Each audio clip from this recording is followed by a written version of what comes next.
Hello મિત્રો, કેમ છો બધા? મજામાં જશો ને? હું પણ મજામાં છું. આજે આપણે બનાવીશું બ્રેડ પકોડા. તો વરસાદની સિઝનમાં અને શિયાળાની સિઝનમાં ખાવાની ખૂબ જ મજા આવે.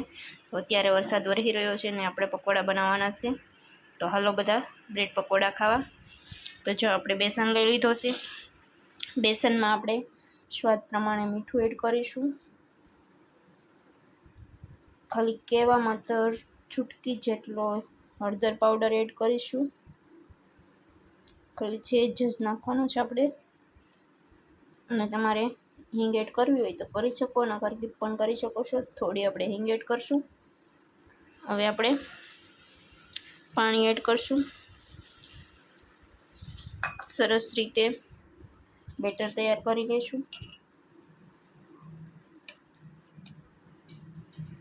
તો જો આપણું બેટર તૈયાર થઈ ગયું છે. તમને બ્રેડ ઉપર જેવું લેયર પસંદ હોય એ પ્રમાણે તમે લેયર તૈયાર કરી શકો છો. આપણે જો આ રીતનું તૈયાર કર્યું છે, તમે જોઈ શકો છો આપણું બેટર થઈ ગયું છે તૈયાર. તો હવે પકોડા માટે વઘાર કરીશું આપણે બટેટાના માંદાનો. તો આપણે બટેટાનો માવો બનાવવાનો છે, એમાં આપણે વઘાર કરવાનો છે. તો વઘારમાં આપણે જોઈશે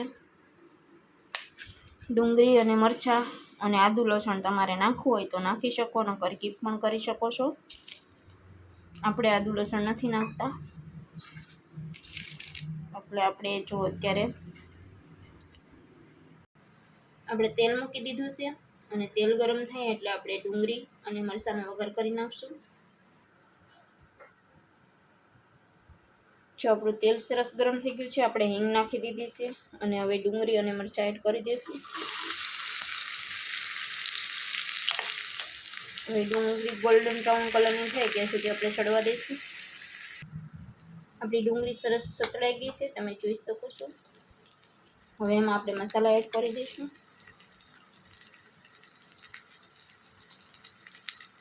હળદર પાવડર, ગરમ મસાલા પાવડર, ધાણા જીરું અને આપણે મરચાં નાખ્યા છે એટલે લાલ મરચું નથી નાખવાનું. તમારે થોડુંક નાખવું હોય તો નાખવાનું, નહીં તો નહીં નાખવાનું. સ્વાદ પ્રમાણે મીઠું. સરસ બધું મિક્સ કરી અને ગેસ કરી દઈશું બંધ. તો આપણો વઘાર થઈ ગયો છે તૈયાર. હવે ગેસ કરી દઈશું બંધ.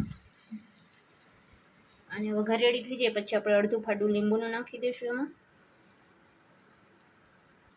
તો જો આપણે બટેટા બાફી અને બટેટાનો માવો તૈયાર કરી લીધો છે, તો એને આપણે વઘારમાં એડ કરી દઈશું. તો હાલો બટેટાનો માવો વઘારમાં એડ કરી દઈએ. જો આ રીતે આપણો સરસ માવો તૈયાર થઈ જાય પછી ઉપરથી લીલા કોથમીરના પાન એડ કરી દઈશું, લીલા ધાણા. તો આપણો બટેટાનો માવો સરસ તૈયાર થઈ ગયો છે. તો હાલો હવે ધીમા ગેસે આપણે તેલ મૂકી દઈએ અને સાઈડમાં આપણે બ્રેડ પકોડા તૈયાર કરી લઈશું. બ્રેડમાં બટેટાનો માવો ભરીને તૈયાર કરી લઈએ. તો જો આપણે આ રીતની નાની સાઈઝની બ્રેડ આવે છે ને એ લઈ લીધી છે.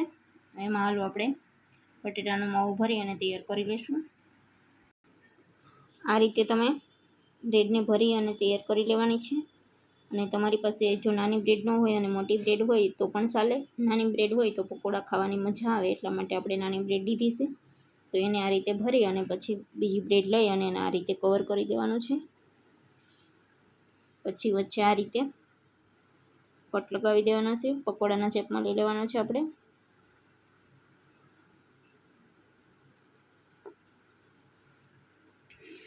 જો આ રીતે ભરી અને કમ્પ્લીટ કરી લેવાની છે બધી બ્રેડને આપણે. તમે જોઈ શકો છો. જો આપણે આ રીતે બધી બ્રેડ ભરી લેવાની છે.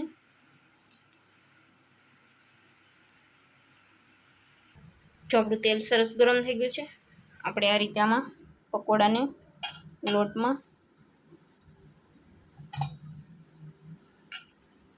કરી અને પછી આ રીતે તેલમાં એડ કરી દઈશું.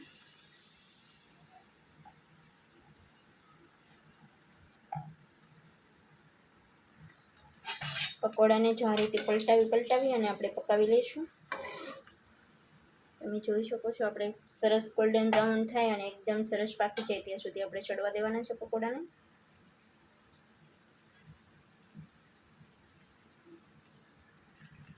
આ રીતે આપણે બધા પકોડા તૈયાર કરી લઈશું.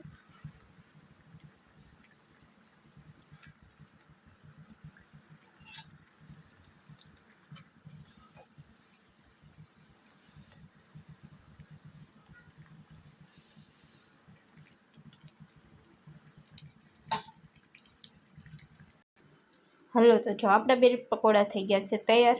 તો હાલો ખાટી મીઠી ચટણી સાથે સર્વ કરીશું. આવા નવા વિડીયો જોવા માટે અમારી ચેનલને સબસ્ક્રાઈબ ન કરેલી હોય તો સબસ્ક્રાઈબ કરી દેજો અને બેલ આઇકોન દબાવવાનું તો ભૂલતા જ નહીં. અને કોમેન્ટમાં જરૂરથી બતાવો પકોડાની રેસીપી તમને કેવી લાગી. એકદમ જલ્દી ઝટપટ બની જાય અને હલકી ભલકી ભૂખ લાગી હોય કે મહેમાનો કોઈ ઓછીતા આવી ગયા હોય તો જલ્દીથી બની જતા પકોડા આપણે આજે તૈયાર કર્યા છે.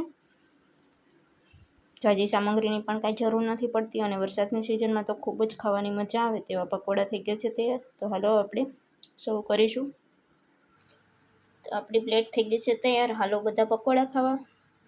તો જો ખાટી મીઠી ચટણી સાથે આપણા પકોડા થઈ ગયા છે તૈયાર. તો હાલો આપણે બધા પકોડા ખાવા. અને સાથે ખાટી મીઠી સાઈઝ હોય એટલે પકોડા ખાવાની તો ખૂબ જ મજા આવે. તમને સાઈઝ ન હારે ભાવતી હોય તો છોડા પણ ચાલે. તો હાલો આપણી પ્લેટ થઈ ગઈ છે તૈયાર અને પકોડા જોતાં જ મોઢામાં પાણી આવી જાય તેવા પકોડા થઈ ગયા છે તૈયાર. તો હવે બોલાતું નથી. હાલો બધા પકોડા ખાવા. ફરી મળશું નવા બ્લોગમાં. ત્યાં સુધી બાય બાય.